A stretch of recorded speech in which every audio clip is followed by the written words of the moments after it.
Stop લવિંગ, stop cheating. એક English પુસ્તકનું નામ છે પ્રેમ કરવાનું બંધ કરો, પ્રેમના નામે છેતરવાનું બંધ કરો. મને લાગ્યું આ ટાઇટલ બહુ ઈમાનદાર પણ છે, અને પછી વાંચી તો એને અનુરૂપ જ હતું. બહુ સાચી વાત કરું, પ્રેમની વ્યાખ્યા છે કે જેને પ્રેમ કરો છો એના માટે ખતમ થઈ જાઓ, બરબાદ થઈ જાઓ, સમાપ્ત થઈ જાઓ, તમારું અસ્તિત્વ ખતમ કરો. टोटल सरेंडर, समर्पण. तू ही रे तेरे बिना मैं कैसे जीऊं. આ પ્રેમ છે. એ છે ને જે આપણે ઐતિહાસિક પુરાવાઓ વાંચતા, Romeo Juliet, Laila Majnu, શીરી Farhad, એ પ્રેમની વાતો સાચી ગણી શકીએ એટલા માટે કે એમાં ફના થઈ જવાની જ વાત આવે છે, કશું મેળવવાની વાત આવતી નથી. એમાં આકર્ષણ હતું જ નહીં કે એકબીજાની પાસે કંઈ લઈ લઈએ, શરીર લઈ લઈએ, એવું નહોતું. એટલે આપણે ખોટા રસ્તા ઉપર છીએ વ્યાખ્યા. અને આ દુનિયાનું સૌથી મહાન જુઠ્ઠું જો કોઈ માણસ બોલતો હોય કાયમ તો એ આઈ લવ યુ છે. પ્રેમ આપણને થઈ ન શકે, કેમ કે બરબાદ થવું, ફના થવું આપણને પોસાય નહીં. આપણે તો હિસાબની માણસો છીએ. આપણે તો સંબંધમાંથી શું મળી શકે એ પ્રેમ કહીએ છીએ. અને પ્રેમ જગ જાહેર હોય. મીરાનો કૃષ્ણ માટેનો પ્રેમ જાહેર હતો, લૈલાનો પ્રેમ મજનુ માટે જાહેર હતો, કશું ખાનગીમાં હતું જ નહીં. આખો સમાજ જાણતો. અને આપણો પ્રેમ માત્ર ખાનગી હોય છે. છાનો છુપો, છુપાયેલો, અંધકારમાં સંતાડેલો રહસ્યમય પ્રેમ હોય છે. કેમ કે જાહેર ના થઈ ગયું છે કે આપણે એકબીજા પાસેથી શું વસૂલ કરીએ છીએ.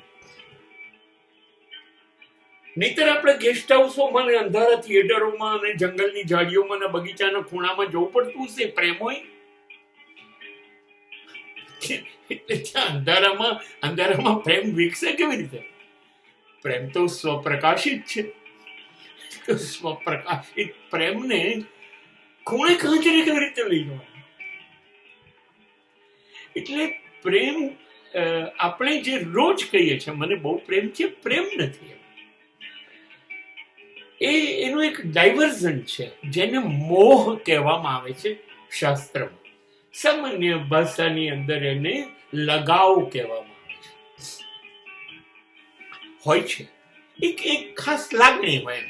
મા બાપ માટે એક લાગણી હોય, મા બાપને સંતાન માટે હોય, પત્નીને પતિ માટે, પતિને પત્ની માટે, બાળકો.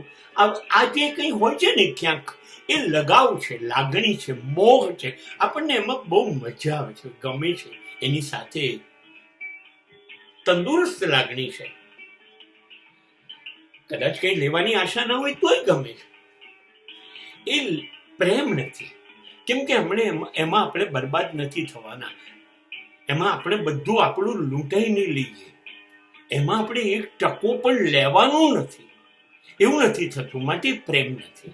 શુદ્ધ પ્રેમમાં એવું આવે છે. ઈસુએ સમગ્ર સમાજને પ્રેમ કર્યો. કૃષ્ણે તમામ ગોપીઓ, ગોપાલકોને, તમામને પ્રેમ કર્યો. એની આશા નહોતી કશું લઈ લેવાની. યશોદાને કશું નહોતું જોઈતું. કૃષ્ણને આપ્યો જ છે ભરપૂર માતૃત્વ. પ્રેમમાં આપી દેવાનું આવતું હતું. એટલે આપણે છેતરપિંડી કરીએ છીએ. માટે બુકનું કહેવું એવું હતું કે ડ્રામા, સ્ટોપ ધીસ ડ્રામાબાજી ઓફ લવિંગ ઈચ અધર. એકબીજાને પ્રેમ કરવાની વાતો બંધ કરો. હા, તમને જે સરસ લાગણી જે છે, મોહ છે, ભાવ છે, એ છે ને એ સરસ છે, જાળવો. પણ એ કેર કરો. Care. You just transfer your love in the form of caring them. એની કાળજી લેવાનું શરૂ કરો. અને એ જે કાળજી તમે લો છો ને એ પ્રેમથી એક વેચ ચડિયાતું છે. તમારા મા બાપે તમારી કાળજી લીધી. અને માટે આપણે મા બાપ સામે આખી દુનિયાને લડી જઈએ છીએ ને, પણ મા બાપ સામે કંઈક કરતા આપણે અંદરથી ધ્રુજી જઈએ છીએ. કેમ કે મા બાપ કશું કરી નથી લેવાના હવે બિચારા આપણને. પણ તોય આપણું દિલ ના પાડે છે, કેમ કે એને કાળજી લીધેલી આપણી. પત્નીની શું તાકાત છે આપણી સામે? એ બિચારી બાપડી સ્ત્રી છે ને. પણ કેમ આપણે બધું એનું માનીએ છીએ? કેમ કે એની લાગણી છે મારા માટે, મારી કાળજી છે. એ શું પીશે, શું ખાશે, શું પહેરશે, એમને શું ભાવશે, એમને મોડું કેમ થયું, એમને શું થયું છે, આ જે કાળજી છે ને એ આપણને બહુ ગમે છે. એટલે આપણે એનું બધું માનીએ છીએ. દુનિયાના હિટલરો ને નેપોલિયનો ઘેર જઈને જે મેં સબજ કહેલું છે એ કાળજી છે, કોઈ પ્રેમ નથી.